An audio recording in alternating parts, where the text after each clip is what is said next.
It's October the 8th, 2020, and welcome to the Water Action Platform. My name's Piers Clark. I'm the chairman of the ISLE Group. We have a packed programme for you today with updates on COVID-19, diversity and inclusion, the Crisis Response Register, and some not-to-be-missed events. We also have a sector expert interview with the not-for-profit organisation Rock Blue, and in the Tech Showcase section, an update on the Valencia Wastewater-Based Epidemiology trials. We even have a controversial and finally, which I promise you will find hard to forget. We've 20 minutes, so with our usual thanks to our lovely sponsors for their ongoing support, let's crack straight on.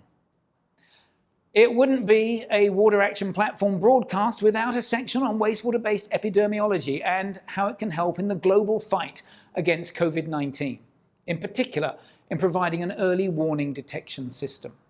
The question is, how early could that warning be? Well, researchers from Yale University and the Connecticut Agricultural Experimental Station have an answer. These researchers tracked the rise and fall of cases over a 10-plus week study, and they concluded that SARS-CoV-2 RNA concentrations in sludge were up to 2 days ahead of clinical tests, 4 days ahead of hospital admissions, and 6 to 8 days ahead of official reporting figures. This data shows, again, how viral RNA monitoring in municipal wastewater could be a useful infection surveillance tool, in particular in communities facing a delay between specimen collection and the reporting of test results. But what about those who are not on a sewer? The project reported here, undertaken by the Brazilian National Water Agency amongst others, explores exactly that issue. Now, in many cities, it's not unusual to have a proportion of the population who are not on the sewer network. If we only test at the sewage treatment plants, then it's impossible to extrapolate the sewer monitoring data to cover the whole population. So in this project, they mapped the occurrence of SARS-CoV-2 in Belo Horizonte, a city of 2 million people in southeast Brazil. For the population not served by sewers, samples were taken from drains that carry both the runoff water and the raw sewage. Perhaps not surprisingly, the results indicate more virus circulation in their neighbourhoods with greater social vulnerability. Dynamic maps like the one presented here are being updated weekly for the different areas of the city and made available to the state health department. Moving across the Atlantic from Brazil to South Africa, we have a similar picture. Samples of surface water in non-sewered communities also tested positive. After a 4-week period of sampling in Cape Town of both sewered and non-sewered communities, the researchers drew these conclusions. Number one, wastewater-based epidemiology is more cost-effective and less invasive than trying to test everyone.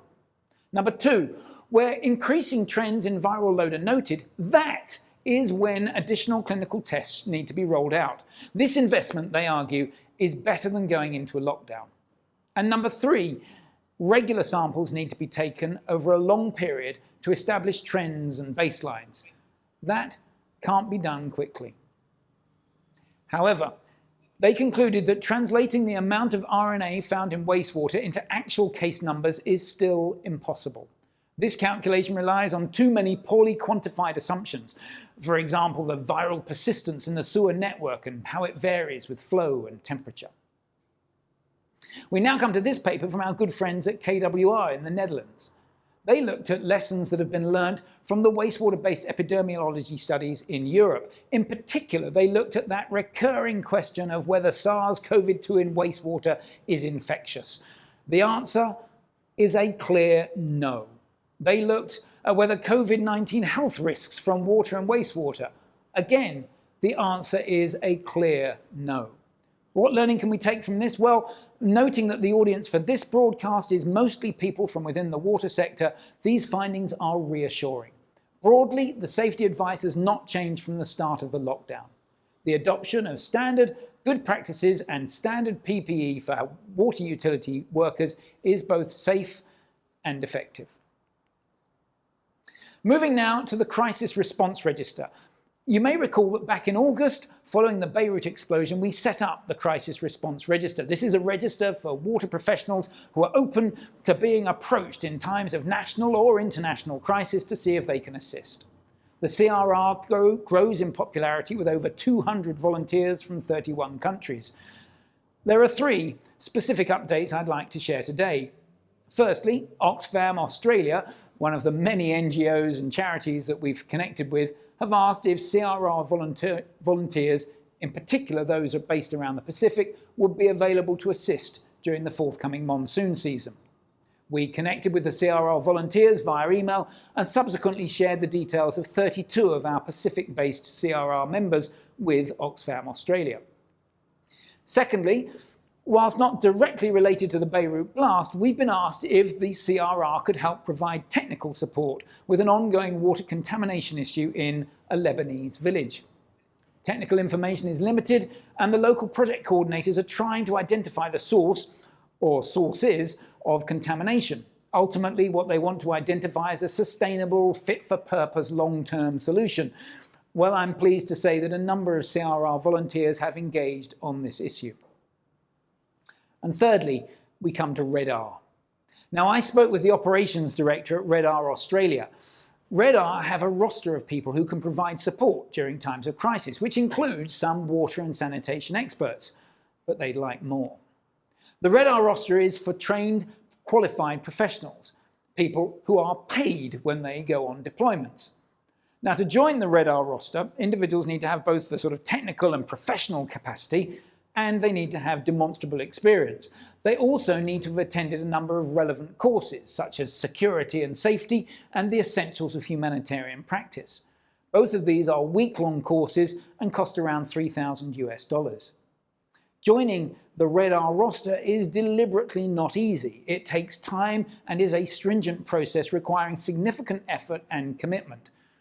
This makes good sense. For on-the-ground deployments, it is clearly imperative that individuals have the right capabilities, the right attitude, and the right resources to be able to add value.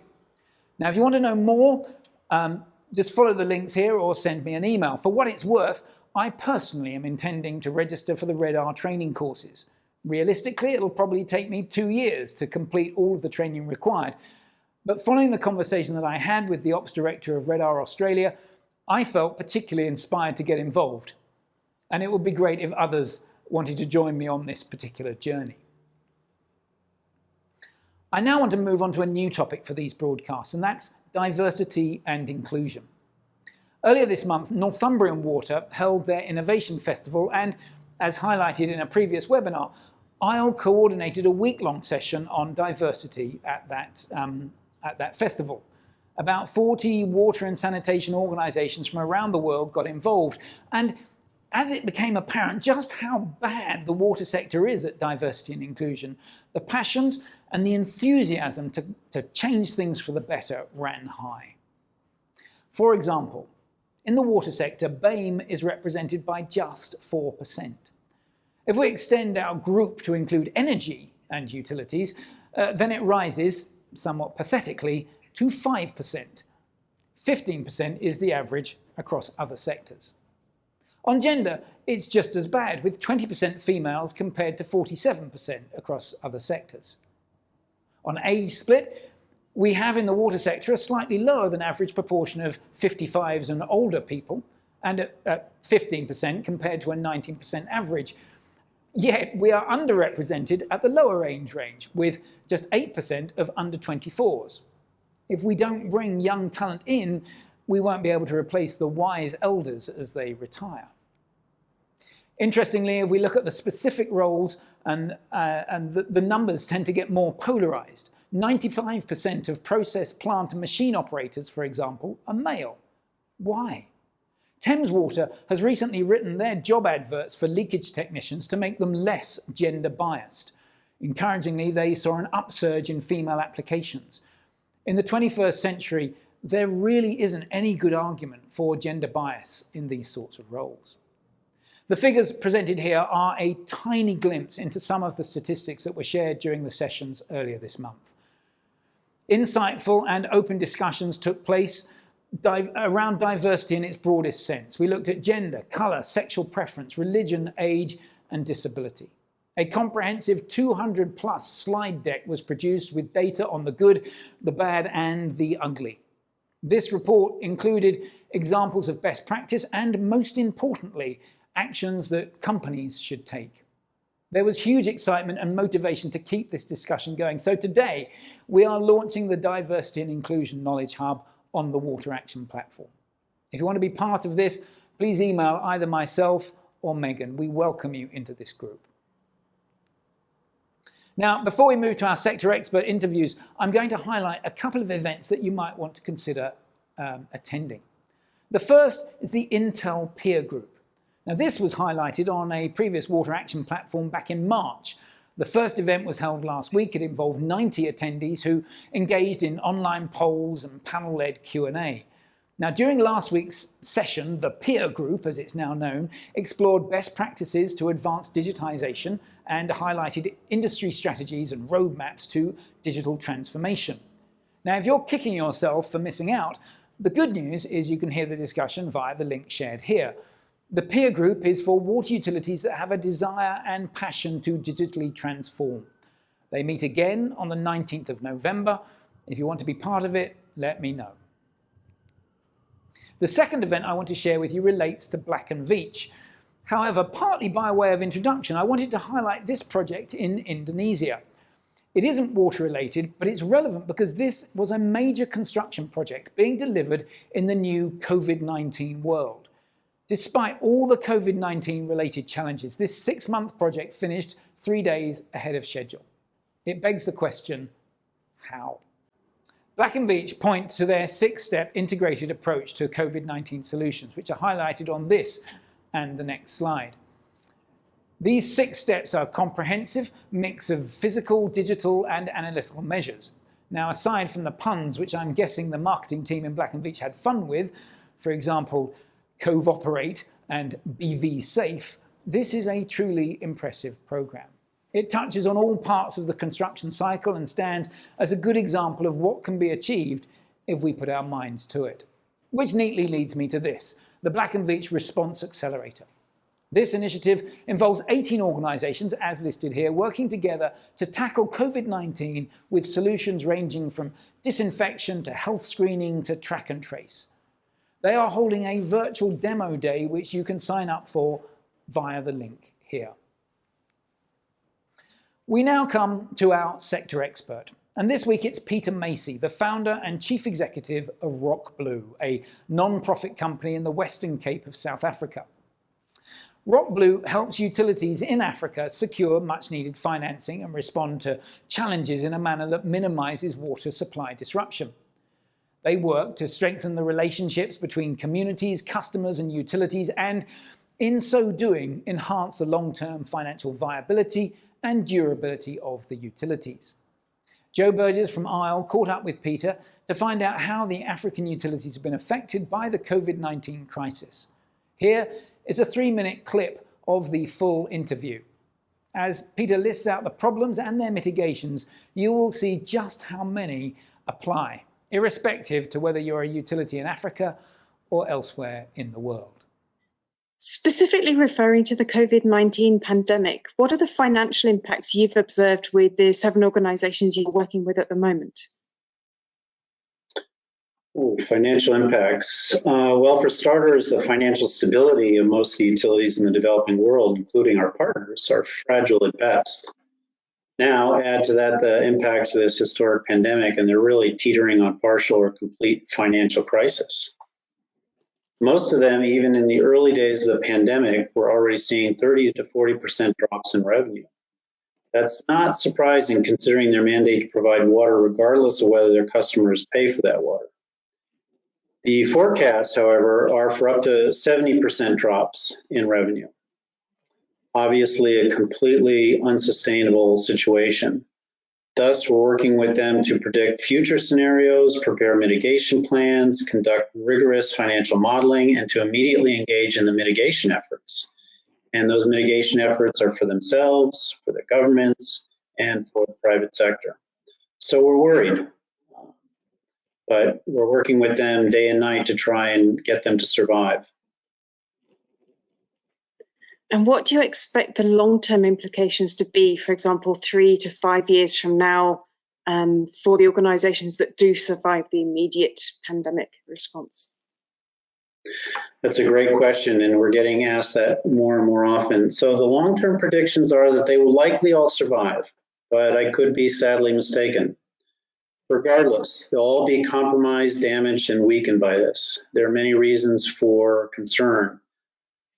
A few that come to mind: loss of clients who go to alternative sources of water and sanitation, loss of trained staff due to illness, death, having to move to more stable employment, deteriorating infrastructure, impractical or inefficient emergency measures, such as Bowser deliveries that don't work well for normal operations, loss of the private sector, especially if they go out of business, such as suppliers of chemicals.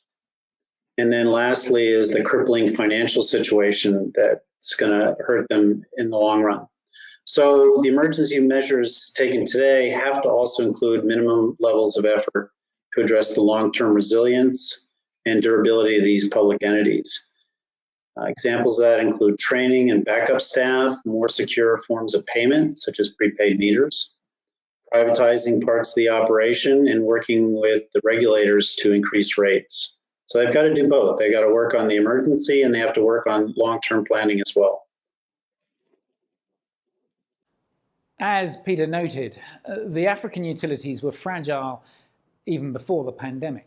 However, his prognosis for the future was not completely bleak. His belief, or perhaps it was more hope, was that the utilities should survive, but that they may be compromised. Staff may have been lost to the disease. Assets will be in a poorer state of repair. Money will be tighter. This sentiment, I suspect, strikes a chord with all utilities around the world, and his proposed solutions, training, rate increases, etc., are ideas we all need to consider. Thank you, Peter, for sharing your insights. We wish you the very best. We now come to the technology showcase section. Regular viewers will recall that a few months ago we shared that Idrica, through their daughter company Go Aigua, had been pioneering large-scale wastewater-based epidemiology to monitor COVID-19 in eastern Spain. Idrica had already been doing viral wastewater monitoring prior to the COVID-19 pandemic, so they were able to quickly adapt to the new situation. Over the past few months, things have progressed significantly. There is a detailed presentation from Idrica on the Water Action Platform website, but as a taster, here is a 3-minute summary. Now keep in mind that this isn't a small-scale trial. Valencia is the 3rd largest city in Spain. The data presented here is taken from a live, full-scale application. The main problem to provide an early warning system and the right COVID-19 monitoring platform is that the competencies are distributed, are isolated, and we needed to put together the laboratories, softwares, and teams, the work orders or field operations that retrieve and get the samples from the main collectors or the secondary collectors. And then we needed to correlate with this information with other third-party data and to provide a clear dashboards and report. The GoAigua SARS Analytics implement these ideas. We integrate the work orders management, the laboratory results, and we integrate all of this in one dashboard, including main KPIs and geographical information. And we also provide 2 phone applications. We are going to see how the solution looks like. So this is GoAigua SARS Analytics. The first thing you have to do is to select one project or municipality. So it's very easy to jump to one municipality to another. And we are vendor agnostic, so we don't care about the LIMS or the laboratory software that the municipality is using or the work orders management to properly orchestrate the sampling process.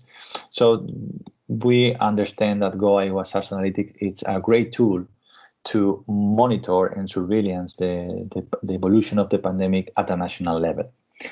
The solution, as we mentioned, integrates information coming from the laboratories, information and software related to the work orders management, and also third-party data like social or demographic information. Here we know the distribution by age of the citizens of the city of Valencia. So that means that 100,000 inhabitants has between 40 and 44 years old. And this is important to identify the people at risk or the most critical citizens per district, right? Then we can also integrate points of interest like where the hospitals are located, the nursing homes for the elderly, or primary schools, primary care centers. And this is very important to understand how critical a district is based on the population distribution and the point of interest that are located in every district. So we, after correlate the information that the health authorities share with us about the positive PCRs and the results that we can see from the wastewater, we are able to correlate both data sources or pieces of information, and we are able to say that what we can see in the wastewater is what we will see 10 days after in the PCR. So we could say that using wastewater, it's a valid approach to provide an early warning system because we are some days ahead of the virus. This is the results of our region, the Valencian region. We know that internationally, the image of Spain is that we are not doing a great job trying to control this pandemic, but probably that's because all the news comes from some specific areas, specifically the city of Madrid, but specifically in Valencia, or particularly in Valencia, the results are really, really good. And even though that we have one of the largest cities in Spain, we have the lowest rate in transmission of the COVID-19 within our citizens. Isn't that incredible? Third largest city in Spain, yet has one of the lowest infection rates. This is wastewater-based epidemiology in action. My favorite bit was when they demonstrated how wastewater-based epidemiological data could be used in conjunction with data on the population dynamics to ensure that the most vulnerable in society are protected. We're going to need that sort of level of granularity if we're to keep our local economies working while also protecting those who are most at risk. Brilliant work, Idrica. Thank you for sharing it. And finally, we have this fascinating research which shows that face masks may be inadvertently giving people COVID-19 immunity. This paper in the New England Journal of Medicine, one of the most respected journals in the world, postulates that the universal face mask wearing might be helping to reduce the severity of the virus. The recommendation to wear masks in public was originally made so that asymptomatic or pre-symptomatic COVID-19 cases would not affect those of people around them, i.e. it's the same principle as when a surgeon wears a mask to protect a patient from any germs the surgeon might be carrying. It's not to protect the surgeon from the patient. Now, however, evidence is accumulating which shows that masks reduce the wearer's exposure to SARS-CoV-2 virions. The wearer is exposed to a low load, say 100 virions, compared with 100,000 virions exposure that you might get from going to a store without a mask. This low load is enough to trigger an immune response and train the immune system, but not make the wearer seriously ill. This is called variolation and was a vaccination process in the past. Variolation was a process whereby people who were susceptible to smallpox were inoculated with material taken from an infected person with the intent of causing a mild infection and subsequent immunity. Variolation was practiced only until the introduction of the variola vaccine, which ultimately eradicated smallpox. Incredibly, the researchers in this paper hypothesized that universal face mask wearing could increase the number of asymptomatic cases and decrease the impact of the pandemic on the population as a whole. You heard it here first. So to finish, I want to highlight these questions which have been raised on the Knowledge Hubs, but which currently at least have not been answered. If you have any answers, please let me know. The first question is from Juan Sobrera. Says, we're trying to improve COVID-19 response in enclosed spaces. Can you share information on the viral load, aerosols, and air quality? The second question from Mohammed Naji says, can anyone recommend quantitative test kits for measuring SARS-CoV-2 RNA in water and wastewater? I'm using the Thermo Fisher kit, but it's only qualitative. And lastly, from Nada Abu Bakr, does anyone have any strategies for relaunching billing services for the benefit of utilities that suspended their billing services during the COVID-19 shutdowns? If you have any answers to those questions, please share them on the Knowledge Hub forums. And with that, I bring this webinar to a close. I thank once again our kind sponsors and partners for their support. The Water Action Platform is dedicated to the collaboration and knowledge sharing within the water sector. It is open to all and free at the point of use. The next webinar will be on Thursday, November the 12th. Megan will circulate calendar invites shortly. Keep asking questions, keep sharing, and keep safe.